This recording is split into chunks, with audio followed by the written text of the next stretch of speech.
श्रीगणेशकवचं गौर्युवाच। ऐसोऽति चपलो दैत्यान् बाल्येऽपि नाशयत्यहो। अग्रे किं कर्म कर्तेति न जाने मुनिसत्ततं। दैत्या नानाविधा दुष्टः साधु देवद्रोहः खलः।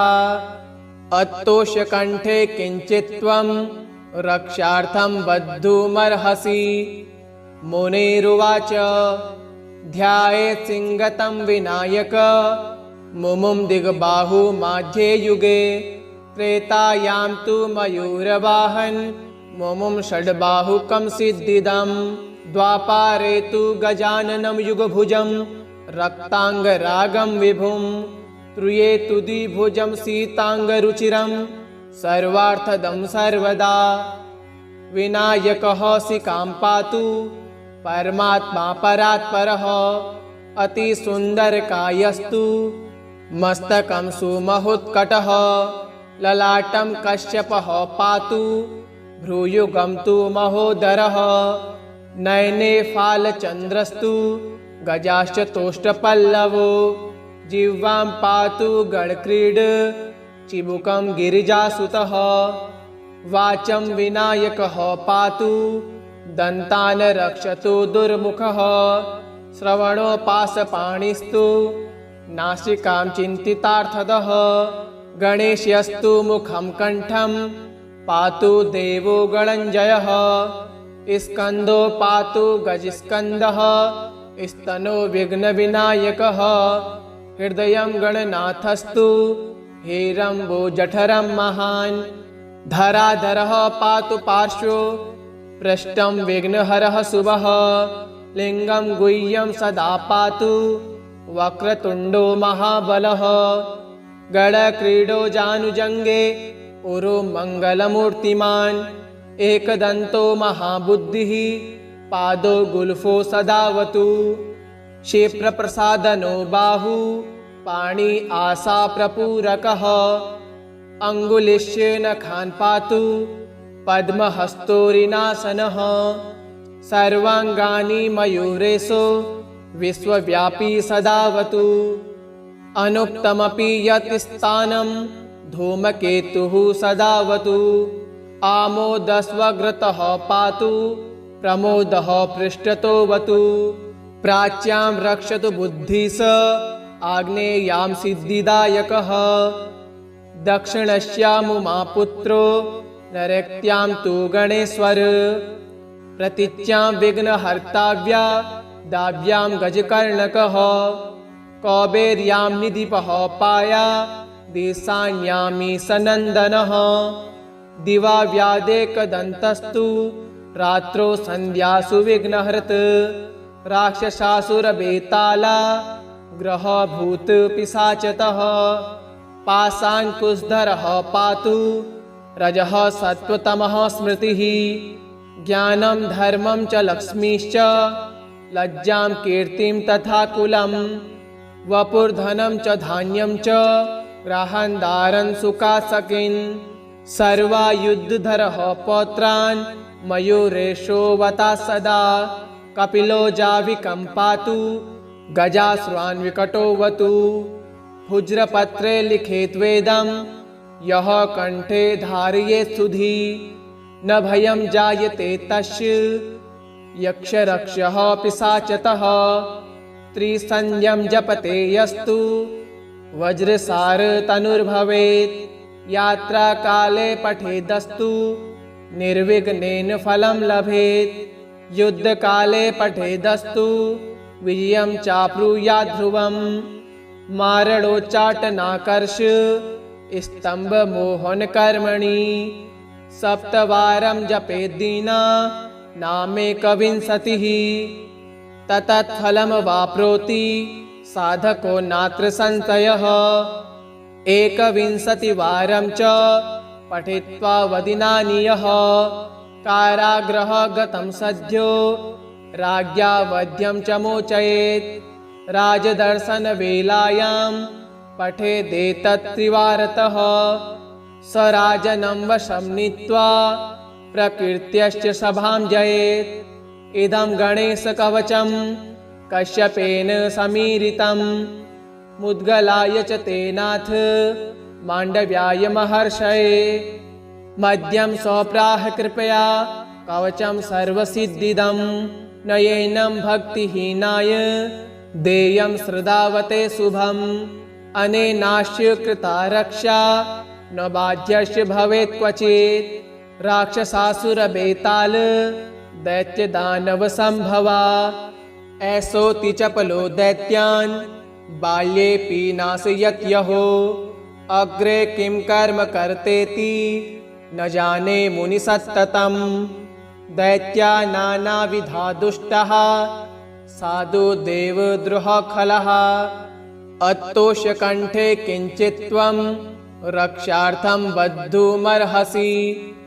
मुनिरुवाच ध्यायेत् सिंगतं विनायक मुमुं दिग्बाहुमाध्ये युगे त्रेतायां तु मयूरवाहन मुमुं षड्बाहुकं सिद्धिदं द्वापारे तु गजाननं युगभुजं रक्ताङ्गरागं विभुं त्रुये तु द्विभुजं सीताङ्गरुचिरं सर्वार्थदं सर्वदा विनायकः शिखां पातु परमात्मा परात्परः अतिसुन्दरकायस्तु मस्तकं सुमहोत्कटः ललाटं कश्यपः पातु भ्रूयुगं तु महोदरः नयने फालचन्द्रस्तु गजाश्च तोष्टपल्लवो जिह्वां पातु गणक्रीड चिबुकं गिरिजासुतः वाचं विनायकः पातु दन्तान् रक्षतु दुर्मुखः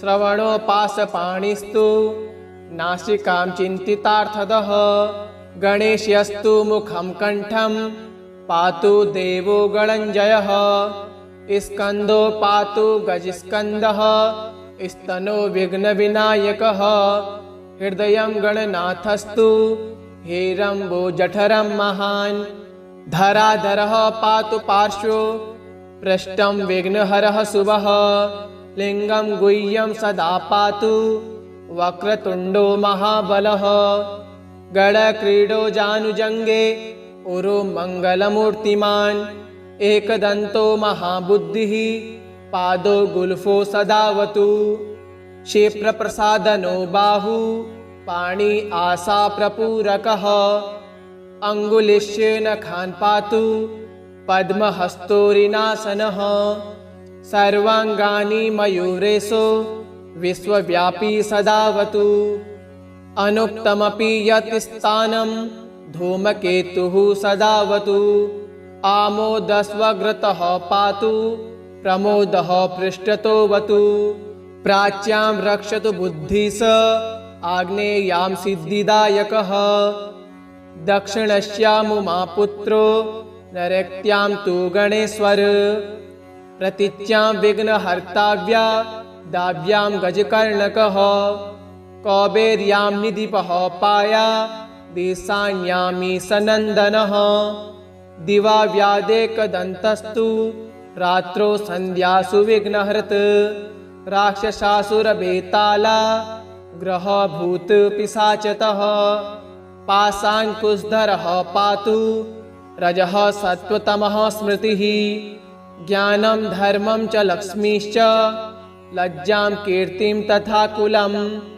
वपुर्धनं च धान्यं च ग्राहन्दारन् सुखासकिन् सर्वायुधधरः पौत्रान् मयूरेशोऽवता सदा कपिलो जाविकं पातु गजाश्वान् विकटोऽवतु भुज्रपत्रे लिखेत् वेदं यः कण्ठे धारयेत् सुधी न भयं जायते तस्य यक्षरक्षः पिशाचतः त्रिसन्ध्यं जपते यस्तु वज्रसार तनुर्भवेत् यात्राकाले पठेदस्तु निर्विघ्नेन फलं लभेत् युद्धकाले पठेदस्तु विजयं चाप्नुयात् ध्रुवम् मारणोच्चाटनाकर्ष स्तम्भमोहनकर्मणि सप्तवारं जपेद्दीना नामेकविंशतिः ततत्फलं वाप्नोति साधको नात्र संशयः। 21वारं च पठित्वा वदिनानि यः कारागृह गतं सद्यो राज्ञा वध्यं च मोचयेत्।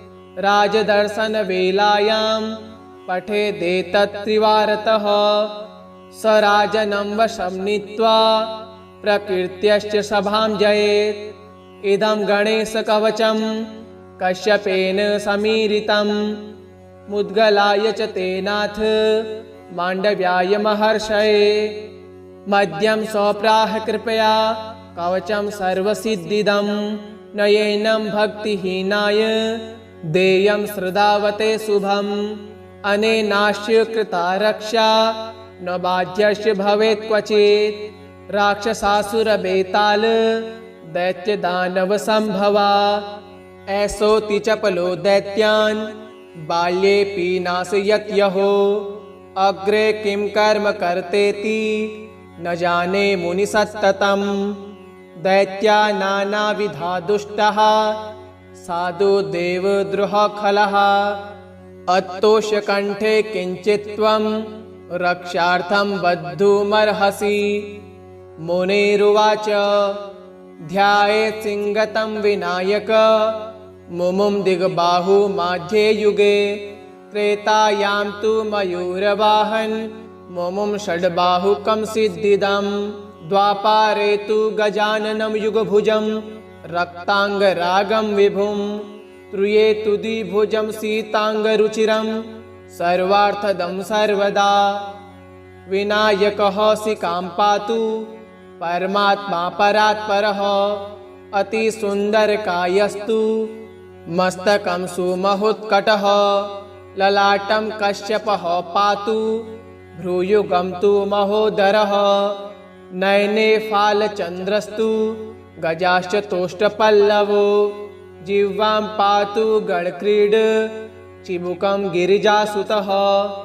वाचं विनायकः पातु दन्तान् रक्षतु दुर्मुखः। श्रवणोपासपाणिस्तु नासिकां चिन्तितार्थदः। गणेशस्तु मुखं कण्ठं पातु देवो गणञ्जयः। स्कन्दो पातु गजस्कन्दः स्तनो विघ्नविनायकः। हृदयं गणनाथस्तु हेरम्बो जठरं महान्। धराधरः पातु पार्श्वो पृष्ठं विघ्नहरः शुभः। लिङ्गं गुह्यं सदा पातु वक्रतुण्डो महाबलः। गणक्रीडो जानुजङ्गे उरो मङ्गलमूर्तिमान्। एकदन्तो महाबुद्धिः पादो गुल्फो सदावतु। क्षिप्रप्रसादनो बाहु पाणि आशा प्रपूरकः। अङ्गुलिश्च नखान् पातु पद्महस्तोरिनासनः। सर्वाङ्गानि मयूरेशो विश्वव्यापी सदावतु। अनुक्तमपि यत् स्थानं धूमकेतुः सदावतु। आमोदस्वग्रतः पातु प्रमोदः पृष्ठतोऽवतु। प्राच्यां रक्षतु बुद्धिः आग्नेयां सिद्धिदायकः। दक्षिणस्यामुमापुत्रो नैऋत्यां तु गणेश्वर। प्रतीच्यां विघ्नहर्ताव्या दाव्यां गजकर्णकः। कौबेर्यां निधिपः पाया देशान्यामी सनन्दनः। दिवा व्यादेकदन्तस्तु रात्रौ सन्ध्यासु विघ्नहर्त। राक्षसासुरबेताला ग्रहभूत पिशाचतः। पाशाङ्कुशधरः पातु रजः सत्त्वतमः स्मृतिः। ज्ञानं धर्मं च लक्ष्मीश्च लज्जां कीर्तिं तथा कुलम्। वपुर्धनं च धान्यं च ग्राहन्दारन् सुखासकिन्। सर्वायुधधरः पौत्रान् मयूरेशो वता सदा। कपिलो जाविकं पातु गजाश्वान् विकटोऽवतु। भुज्रपत्रे लिखेत् वेदं यः कण्ठे धारयेत् सुधी। न भयं जायते तस्य यक्षरक्षः पिशाचतः। त्रिसन्ध्यं जपते यस्तु वज्रसार तनुर्भवेत्। यात्राकाले पठेदस्तु निर्विघ्नेन फलं लभेत्। युद्धकाले पठेदस्तु विजयं चाप्नुयात् ध्रुवम्। मारणोच्चाटनाकर्ष स्तम्भमोहनकर्मणि सप्तवारं जपेद्दीना नामेकविंशतिः। ततत्फलं वाप्नोति साधको नात्र संशयः।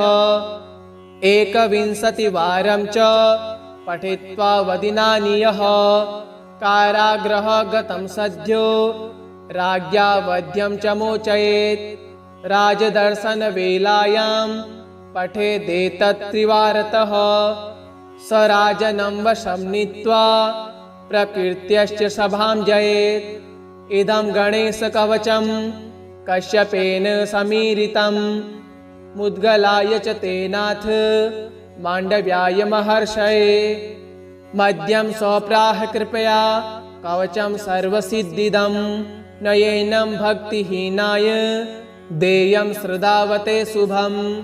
अनेनास्य कृता रक्षा न बाध्यस्य भवेत् क्वचित्। राक्षसासुरबेताल दैत्यदानवसम्भवा ऐसोऽति चपलो दैत्यान् बाल्येऽपि नाशयत् यहो। अग्रे किं कर्म कर्तेति न जाने मुनिसत्ततम्। दैत्या नानाविधा दुष्टः साधु देवद्रोहखलः। अत्तोष्यकण्ठे किञ्चित् त्वं रक्षार्थं बद्धुमर्हसि। मुनिरुवाच ध्यायेत् सिंगतं विनायक मुमुं दिग्बाहु माध्ये युगे। त्रेतायां तु मयूरवाहन मुमुं षड्बाहुकं सिद्धिदं।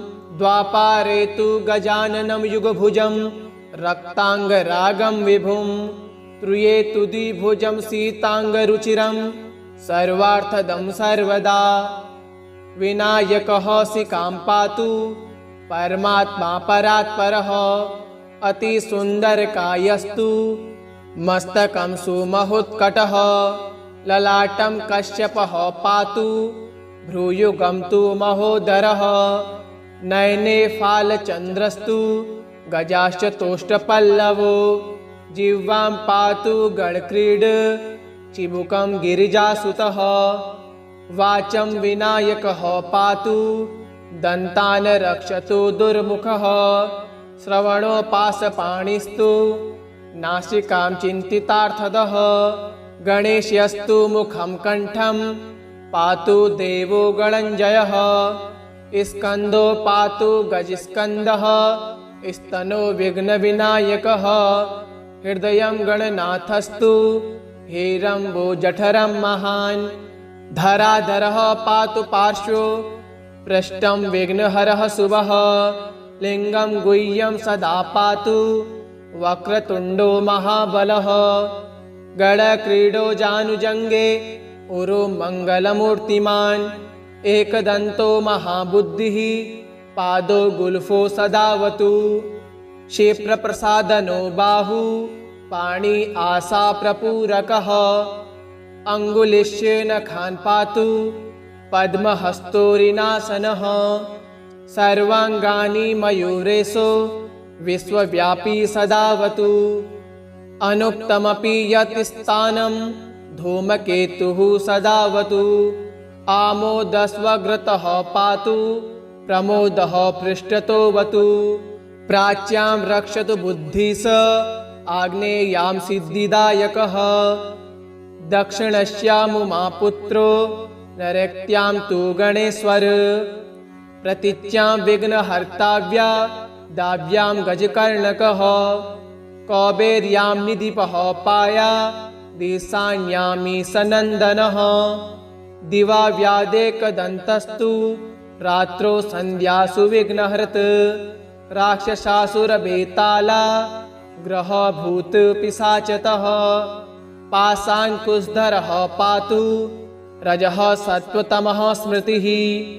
ज्ञानं धर्मं च लक्ष्मीश्च लज्जां कीर्तिं तथा कुलम्।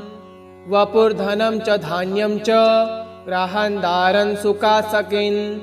सर्वायुद्धधरः पौत्रान् मयूरेशोऽवता सदा कपिलो जाविकम्पातु गजाश्वान् विकटोऽवतु भुज्रपत्रे लिखेद्वेदं यः कण्ठे धारयेत् सुधी न भयं जायते तस्य यक्षरक्षः पिशाचतः त्रिसंज्ञं जपते यस्तु वज्रसार तनुर्भवेत् यात्राकाले पठेदस्तु निर्विघ्नेन फलं लभेत् युद्धकाले पठेदस्तु विजयं चाप्नुयात् ध्रुवम् मारणोच्चाटनाकर्ष स्तम्भमोहनकर्मणि सप्तवारं जपेद्दीना नामेकविंशतिः ततत्फलं वाप्नोति साधको नात्र संशयः एकविंशतिवारं च पठित्वा वदिनानि यः कारागृह गतं सद्यो राज्ञा वध्यं च मोचयेत् राजदर्शनवेलायां पठेदेतत् त्रिवारतः स राजनं वशं नीत्वा प्रकृत्यश्च सभां जयेत् इदं गणेशकवचं कश्यपेन समीरितं मुद्गलाय च तेनाथ माण्डव्याय महर्षये मद्यं स्वप्राह कृपया कवचं सर्वसिद्धिदं नयेनं भक्तिहीनाय देयं श्रद्धावते शुभम् अनेनास्य कृता रक्षा न बाध्यस्य भवेत् क्वचित् राक्षसासुरबेताल दैत्यदानव संभवा ऐसोति चपलो दैत्यान् बाल्येऽपि नाशयत् यहो अग्रे किं कर्म कर्तेति न जाने मुनिसत्ततम् दैत्या नानाविधा दुष्टः साधु देवद्रोह खलः अत्तोषकण्ठे किञ्चित् त्वं रक्षार्थं बद्धुमर्हसि मुनिरुवाच ध्यायेत् सिंगतं विनायक मुमुं दिग्बाहु माध्ये युगे त्रेतायां तु मयूरवाहन मुमुं षड्बाहुकं सिद्धिदं द्वापारे तु गजाननं युगभुजं रक्ताङ्गरागं विभुं त्रुये तु द्विभुजं सीताङ्गरुचिरं सर्वार्थदं सर्वदा विनायकः शिखां पातु परमात्मा परात्परः अतिसुन्दरकायस्तु मस्तकं सुमहोत्कटः ललाटं कश्यपः पातु भ्रूयुगं तु महोदरः नयने फालचन्द्रस्तु गजाश्च तोष्टपल्लवो जिह्वां पातु गणक्रीड चिबुकं गिरिजासुतः वाचं विनायकः पातु दन्तान् रक्षतु दुर्मुखः श्रवणो पाशपाणिस्तु नासिकां चिन्तितार्थदः गणेशस्तु मुखं कण्ठं पातु देवो गणञ्जयः स्कन्दो पातु गजस्कन्दः स्तनो विघ्नविनायकः हृदयं गणनाथस्तु हेरम्बो जठरं महान् धराधरः पातु पार्श्वो पृष्ठं विघ्नहरः शुभः लिङ्गं गुह्यं सदा पातु वक्रतुण्डो महाबलः गणक्रीडो जानुजङ्गे उरु मङ्गलमूर्तिमान् एकदन्तो महाबुद्धिः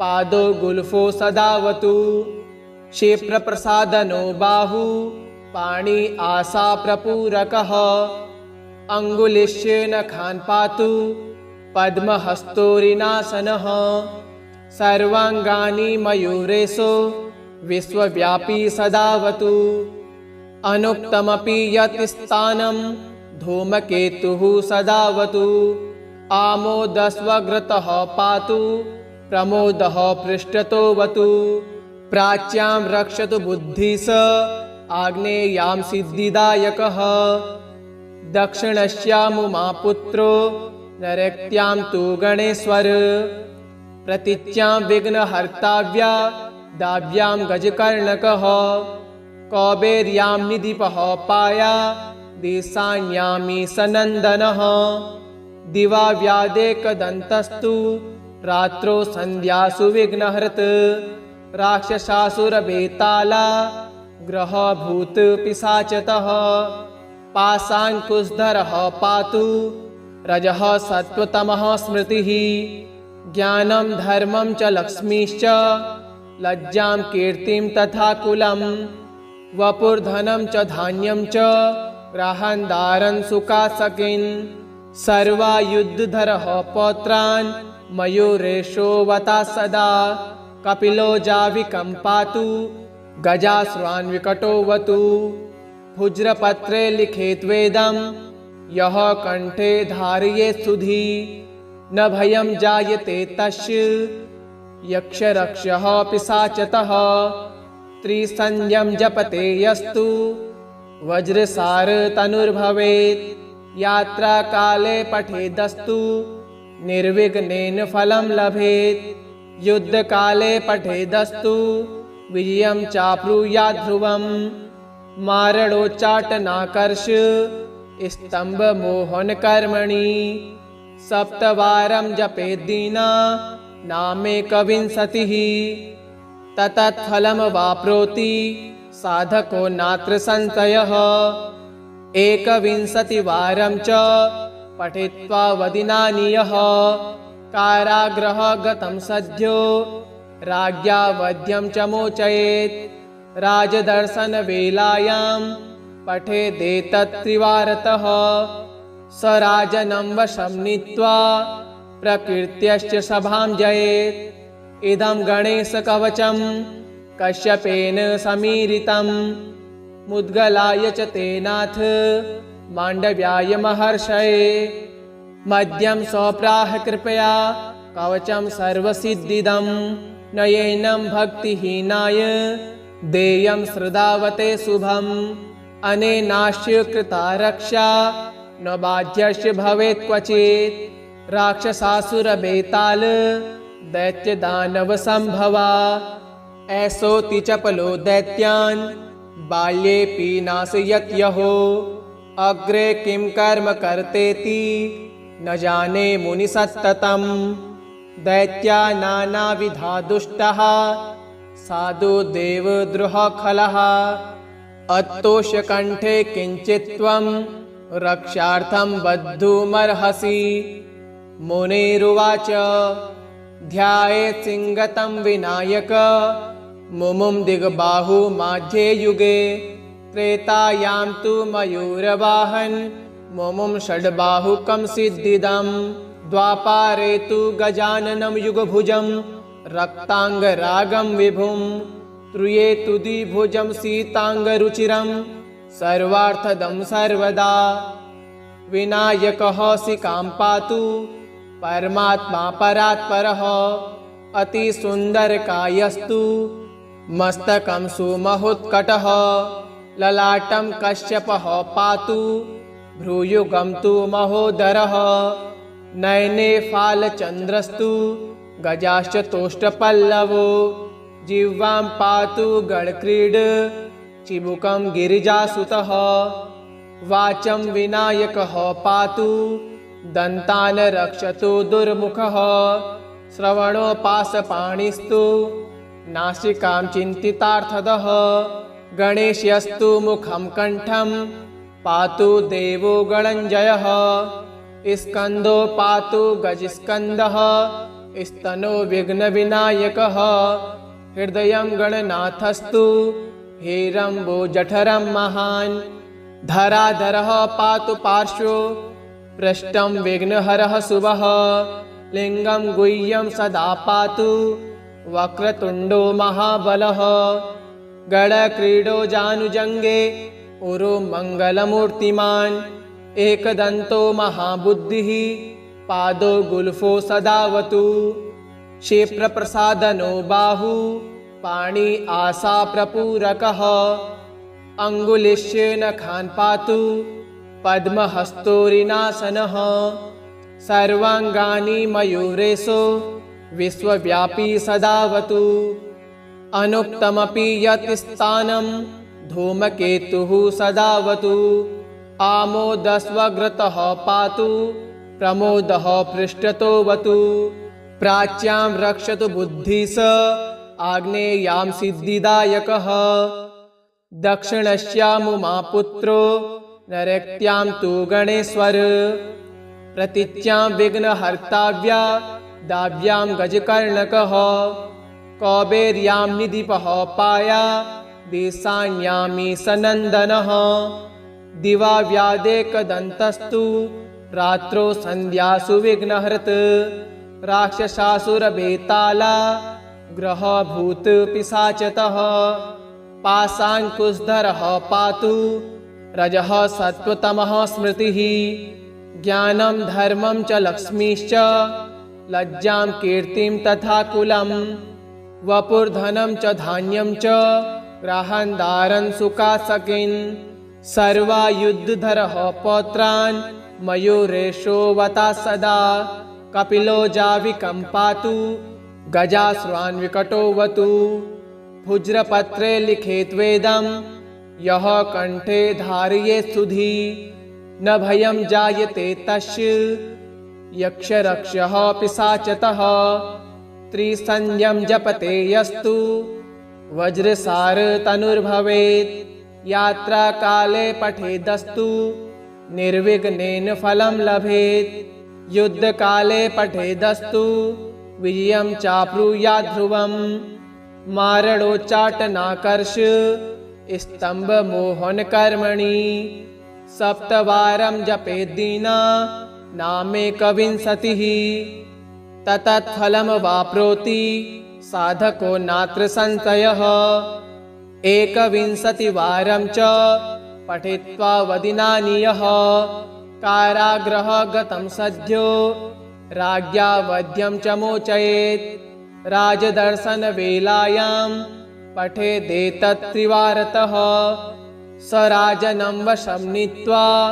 प्रकृत्यश्च सभां जयेत् इदं गणेशकवचं कश्यपेन समीरितं मुद्गलाय च तेनाथ माण्डव्याय महर्षये मद्यं स्वप्राह कृपया कवचं सर्वसिद्धिदं नयेनं भक्तिहीनाय देयं श्रद्धावते शुभम् अनेनास्य कृता रक्षा न बाध्यस्य भवेत् क्वचित् राक्षसासुरबेताल दैत्यदानवसम्भवा ऐसोऽति चपलो दैत्यान् बाल्येऽपि नाशयत् यहो अग्रे किं कर्म कर्तेति न जाने मुनिसत्ततं दैत्या नानाविधा दुष्टः साधु देवद्रोहखलः अत्तोषकण्ठे किञ्चित् त्वं रक्षार्थं बद्धुमर्हसि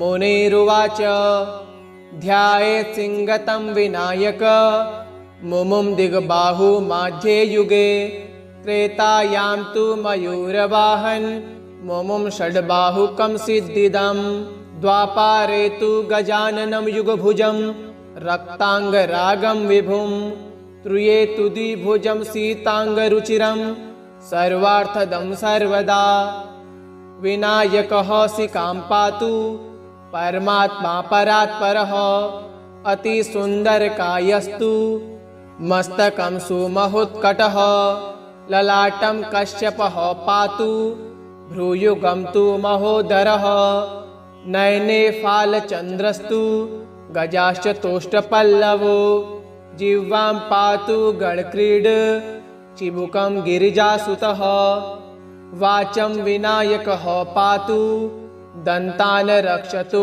दुर्मुखः श्रवणोपासपाणिस्तु नासिकां चिन्तितार्थदः गणेशस्तु मुखं कण्ठं पातु देवो गणञ्जयः स्कन्दो पातु गजस्कन्दः स्तनो विघ्नविनायकः हृदयं गणनाथस्तु हेरम्बो जठरं महान् धराधरः पातु पार्श्वो पृष्ठं विघ्नहरः शुभः लिङ्गं गुह्यं सदा पातु वक्रतुण्डो महाबलः गणक्रीडो जानुजङ्गे उरो मङ्गलमूर्तिमान् एकदन्तो महाबुद्धिः पादो गुल्फो सदावतु क्षिप्रप्रसादनो बाहु पाणि आशाप्रपूरकः अङ्गुलिश्य नखान् पातु पद्महस्तोरिनासनः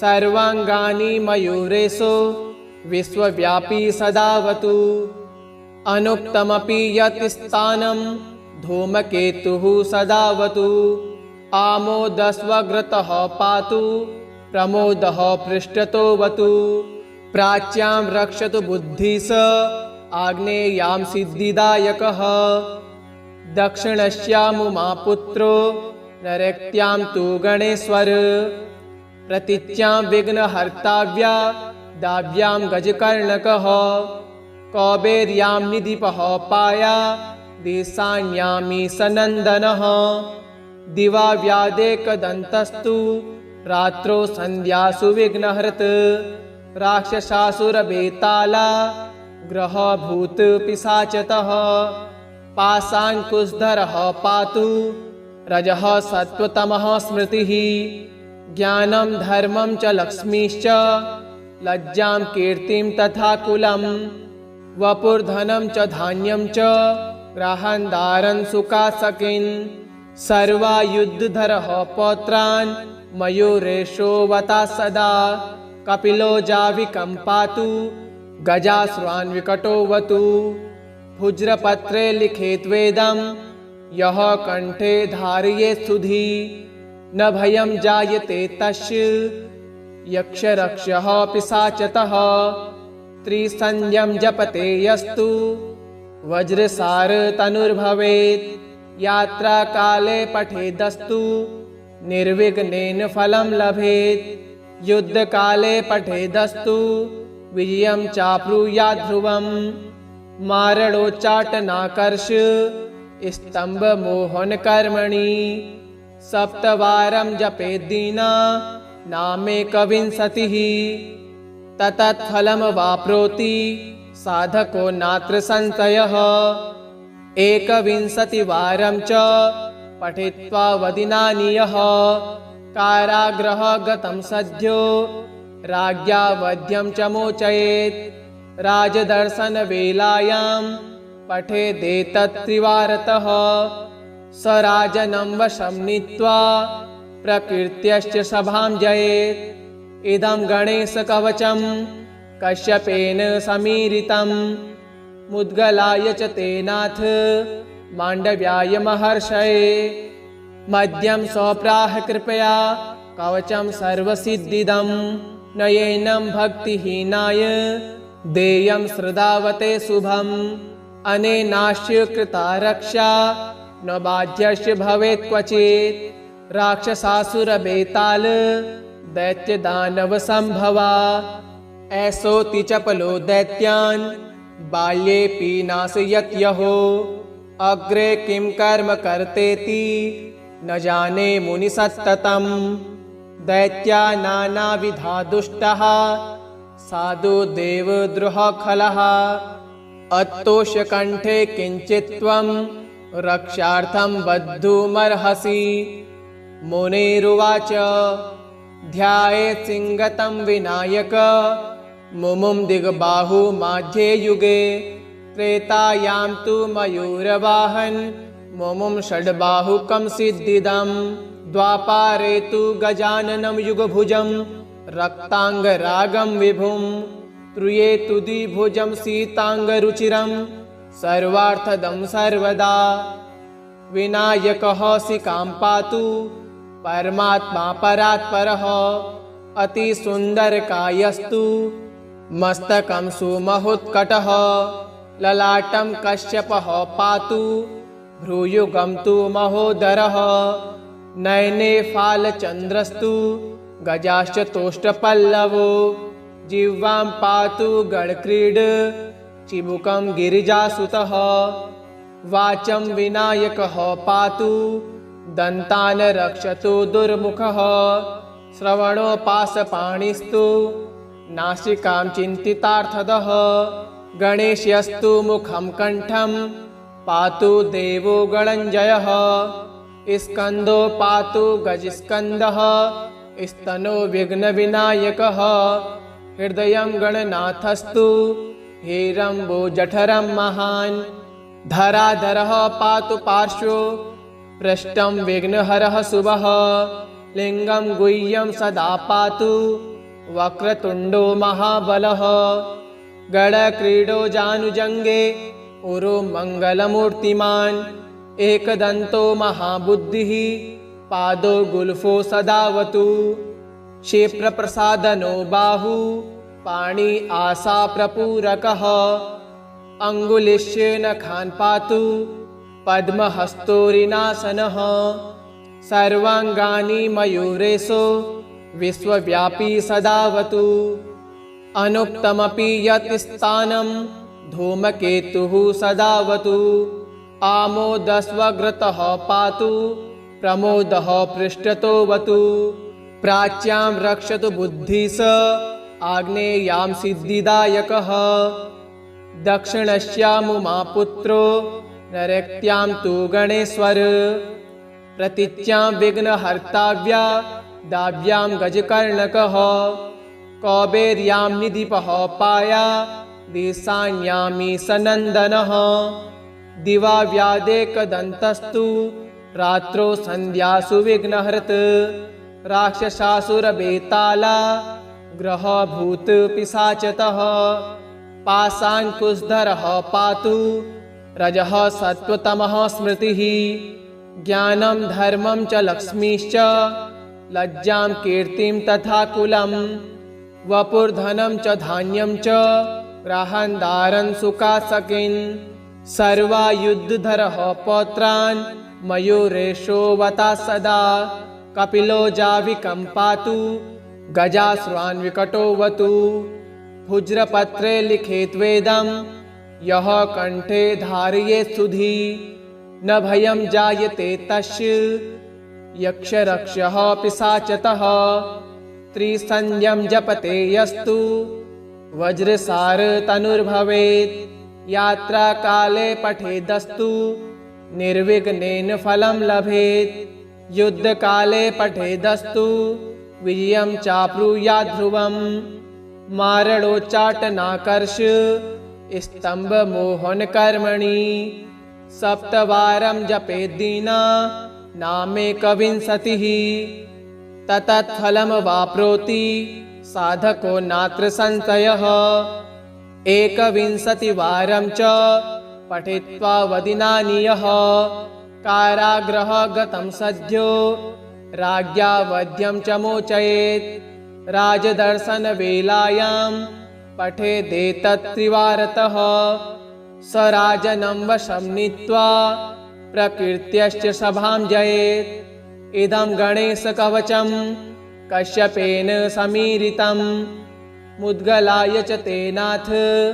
माण्डव्याय महर्षये मध्यं स्वप्राह कृपया कवचं सर्वसिद्धिदं नयेनं भक्तिहीनाय देयं श्रद्धावते शुभम् अनेनास्य कृता रक्षा न बाध्यस्य भवेत् क्वचित् राक्षसासुरबेताल दैत्यदानवसम्भवा ऐसोऽति चपलो दैत्यान् बाल्येऽपि नाशयत् यहो अग्रे किं कर्म कर्तेति न जाने मुनिसत्ततं दैत्या नानाविधा दुष्टः साधु देवद्रोहखलः अत्तोषकण्ठे किञ्चित् त्वं रक्षार्थं बद्धुमर्हसि मुनिरुवाच ध्यायेत् सिंगतं विनायक मुमुं दिग्बाहु माध्ये युगे त्रेतायां तु मयूरवाहन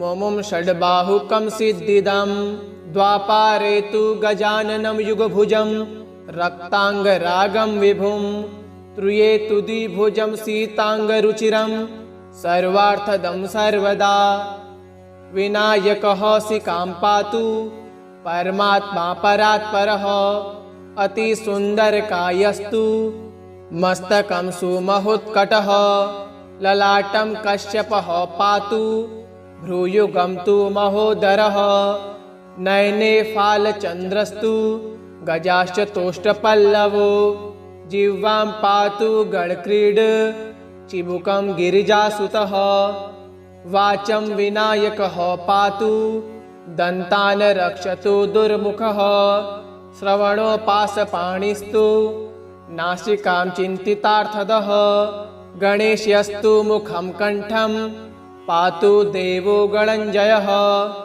स्कन्दो पातु गजस्कन्दः स्तनो विघ्नविनायकः हृदयं गणनाथस्तु हेरम्बो जठरं महान् धराधरः पातु पार्श्वो पृष्ठं विघ्नहरः शुभः लिङ्गं गुह्यं सदा पातु वक्रतुण्डो महाबलः गणक्रीडो जानुजङ्गे उरो मङ्गलमूर्तिमान् एकदन्तो महाबुद्धिः पादो गुल्फो सदावतु क्षिप्रप्रसादनो बाहु पाणि आसा प्रपूरकः अङ्गुलिश्य नखान् पातु पद्महस्तोरिनासनः सर्वाङ्गानि मयूरेशो विश्वव्यापी सदावतु अनुक्तमपि यत् स्थानं धूमकेतुः सदावतु आमोदस्वग्रतः पातु प्रमोदः पृष्ठतोऽवतु प्राच्यां रक्षतु बुद्धिः आग्नेयां सिद्धिदायकः दक्षिणस्यामुमापुत्रो नैऋत्यां तु गणेश्वर प्रतीच्यां विघ्नहर्ताव्या दाव्यां गजकर्णकः कौबेर्यां निधिपः पाया देशान्यामी सनन्दनः दिवा व्यादेकदन्तस्तु रात्रौ सन्ध्यासु विघ्नहर्त राक्षसासुरबेताला ग्रहभूत पिशाचतः पाशाङ्कुशधरः पातु रजः सत्त्वतमः स्मृतिः ज्ञानं धर्मं च लक्ष्मीश्च लज्जां कीर्तिं तथा कुलं वपुर्धनं च धान्यं च ग्राहन्दारन् सुखासकिन् सर्वायुद्धधरः पौत्रान् मयूरेशो वता सदा कपिलो जाविकं पातु गजाश्वान् विकटोऽवतु भुज्रपत्रे लिखेत् वेदं यः कण्ठे धारयेत् सुधी न भयं जायते तस्य यक्षरक्षः पिशाचतः त्रिसन्ध्यं जपते यस्तु वज्रसार तनुर्भवेत् यात्राकाले पठेदस्तु निर्विघ्नेन फलं लभेत् युद्धकाले पठेदस्तु विजयं चाप्नुयात् ध्रुवम् मारणोच्चाटनाकर्ष स्तम्भमोहनकर्मणि सप्तवारं जपेद्दीना नामेकविंशतिः ततत्फलं वाप्नोति साधको नात्र संशयः एकविंशतिवारं च पठित्वा वदिनानि यः कारागृह गतं सद्यो राज्ञा वध्यं च मोचयेत् राजदर्शनवेलायां पठेदेतत् त्रिवारतः स राजनं वशं नीत्वा प्रकृत्यश्च सभां जयेत् इदं गणेशकवचं कश्यपेन समीरितं मुद्गलाय च तेनाथ माण्डव्याय महर्षये मध्यं स्वप्राह कृपया कवचं सर्वसिद्धिदं नयेनं भक्तिहीनाय देयं श्रद्धावते शुभम् अनेनास्य कृता रक्षा न बाध्यस्य भवेत् क्वचित् राक्षसासुरबेताल दैत्यदानवसम्भवा ऐसोऽति चपलो दैत्यान् बाल्येऽपि नाशयत् यहो अग्रे किं कर्म कर्तेति न जाने मुनिसत्ततम् दैत्या नानाविधा दुष्टः साधु देवद्रोह खलः अत्तोष्यकण्ठे किञ्चित् त्वं रक्षार्थं बद्धुमर्हसि मुनिरुवाच ध्यायेत् सिंगतं विनायक मुमुं दिग्बाहु माध्ये युगे त्रेतायां तु मयूरवाहन मुमुं षड्बाहुकं सिद्धिदं द्वापारे तु गजाननं युगभुजं रक्ताङ्गरागं विभुं त्रुये तु द्विभुजं सीताङ्गरुचिरं सर्वार्थदं सर्वदा विनायकः सिकां पातु परमात्मा परात्परः अतिसुन्दरकायस्तु मस्तकं सुमहोत्कटः ललाटं कश्यपः पातु भ्रूयुगं तु महोदरः नयने फालचन्द्रस्तु गजाश्च तोष्टपल्लवो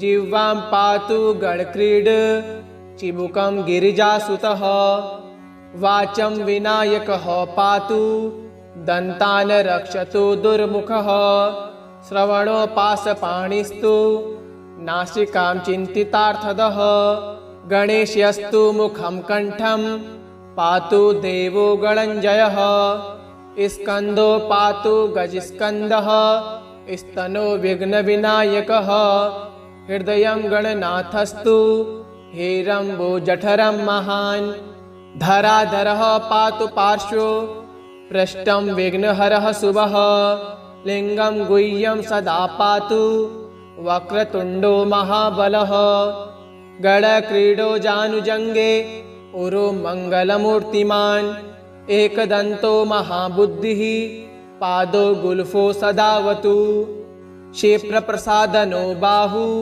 पाणि आसा प्रपूरकः अङ्गुलिश्य नखान् पातु पद्महस्तोरिनासनः सर्वाङ्गानि मयूरेशो विश्वव्यापी सदावतु अनुक्तमपि यत् स्थानं धूमकेतुः सदावतु आमोदस्वग्रतः पातु प्रमोदः पृष्ठतोऽवतु प्राच्यां रक्षतु बुद्धिः आग्नेयां सिद्धिदायकः दक्षिणस्यामुमापुत्रो नैऋत्यां तु गणेश्वर प्रतीच्यां विघ्नहर्ताव्या दाव्यां गजकर्णकः कौबेर्यां निधिपः पाया दिशान्यामी सनन्दनः दिवा व्यादेकदन्तस्तु रात्रो सन्ध्यासु विघ्नहर्त राक्षसासुरबेताला ग्रहभूत पिशाचतः पाशाङ्कुशधरः पातु रजः सत्त्वतमः स्मृतिः ज्ञानं धर्मं च लक्ष्मीश्च लज्जां कीर्तिं तथा कुलं वपुर्धनं च धान्यं च ग्राहन्दारन् सुकासकिन् सर्वायुद्धधरः पौत्रान् मयूरेशोऽवता सदा कपिलो जाविकं पातु गजाश्वान् विकटोऽवतु भुज्रपत्रे लिखेत् वेदं यः कण्ठे धारयेत् सुधी न भयं जायते तस्य यक्षरक्षः पिशाचतः त्रिसन्ध्यं जपते यस्तु वज्रसार तनुर्भवेत् यात्राकाले पठेदस्तु निर्विघ्नेन फलं लभेत् युद्धकाले पठेदस्तु विजयं चाप्नुयात् ध्रुवम् मारणोच्चाटनाकर्ष स्तम्भमोहनकर्मणि सप्तवारं जपेद्दीना नामेकविंशतिः ततत्फलं वाप्नोति साधको नात्र संशयः एकविंशतिवारं च पठित्वा वदिनानि यः कारागृह गतं सद्यो राज्ञा वध्यं च मोचयेत् राजदर्शनवेलायां पठेदेतत्त्रिवारतः स राजनं वशं नीत्वा प्रकृत्यश्च सभां जयेत् इदं गणेशकवचं कश्यपेन समीरितं मुद्गलाय च तेनाथ माण्डव्याय महर्षये मद्यं स्वप्राह कृपया कवचं सर्वसिद्धिदं नयेनं भक्तिहीनाय देयं श्रद्धावते शुभम् अनेनास्य कृता रक्षा न बाध्यस्य भवेत् क्वचित् राक्षसासुरबेताल दैत्यदानवसम्भवा ऐसोऽति चपलो दैत्यान् बाल्येऽपि नाशयत् यहो अग्रे किं कर्म कर्तेति न जाने मुनिसत्ततं दैत्या नानाविधा दुष्टः साधु देवद्रोहखलः अत्तोषकण्ठे किञ्चित् त्वं रक्षार्थं बद्धुमर्हसि मुनिरुवाच ध्यायेत् सिंगतं विनायक मुमुं दिग्बाहुमाध्ये युगे त्रेतायां तु मयूरवाहन मुमुं षड्बाहुकं सिद्धिदं द्वापारे तु गजाननं युगभुजं रक्ताङ्गरागं विभुं त्रुये तु द्विभुजं सीताङ्गरुचिरं सर्वार्थदं सर्वदा विनायकः सिकां पातु परमात्मा परात्परः अतिसुन्दरकायस्तु मस्तकं सुमहोत्कटः ललाटं कश्यपः पातु भ्रूयुगं तु महोदरः नयने फालचन्द्रस्तु गजाश्च तोष्टपल्लवो जिह्वां पातु गणक्रीड चिबुकं गिरिजासुतः वाचं विनायकः पातु दन्तान् रक्षतु दुर्मुखः श्रवणोपासपाणिस्तु नासिकां चिन्तितार्थदः गणेशस्तु मुखं कण्ठं पातु देवो गणञ्जयः स्कन्दो पातु गजस्कन्दः स्तनो विघ्नविनायकः हृदयं गणनाथस्तु हेरम्बो जठरं महान्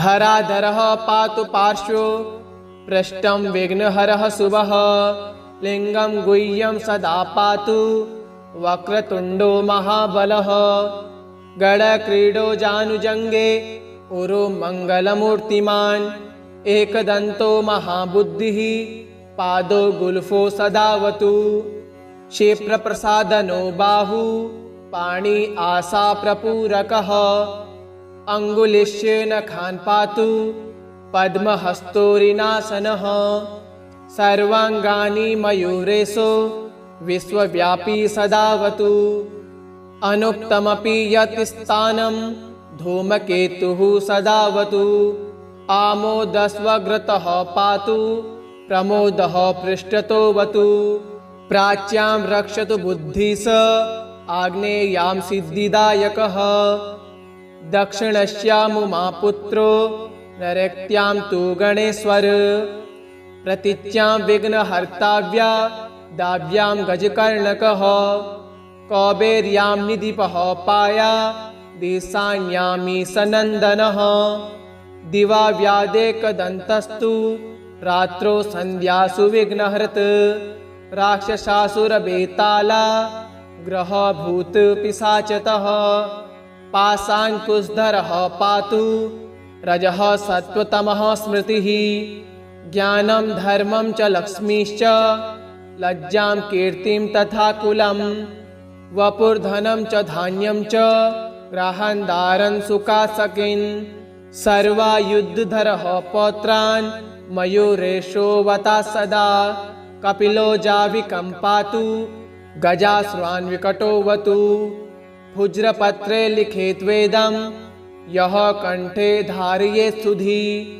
न भयं जायते तस्य यक्षरक्षः पिशाचतः त्रिसन्ध्यं जपते यस्तु वज्रसार तनुर्भवेत् यात्राकाले पठेदस्तु निर्विघ्नेन फलं लभेत् युद्धकाले पठेदस्तु विजयं चाप्नुयात् ध्रुवम् मारणोच्चाटनाकर्ष स्तम्भमोहनकर्मणि सप्तवारं जपेद्दीना नामेकविंशतिः ततत्फलं वाप्नोति साधको नात्र संशयः एकविंशतिवारं च पठित्वा वदिनानीयः कारागृह गतं सद्यो राज्ञा वध्यं च मोचयेत् राजदर्शनवेलायां पठेदेतत्त्रिवारतः स राजनं वशं नीत्वा प्रकृत्यश्च सभां जयेत् इदं गणेशकवचं कश्यपेन समीरितं मुद्गलाय च तेनाथ माण्डव्याय महर्षये मद्यं स्वप्राह कृपया कवचं सर्वसिद्धिदं नयेनं भक्तिहीनाय देयं श्रद्धावते शुभम् अनेनास्य कृता रक्षा न बाध्यस्य भवेत् क्वचित् राक्षसासुरबेताल दैत्यदानवसम्भवा। श्रीगणेशकवचं सम्पूर्णम्।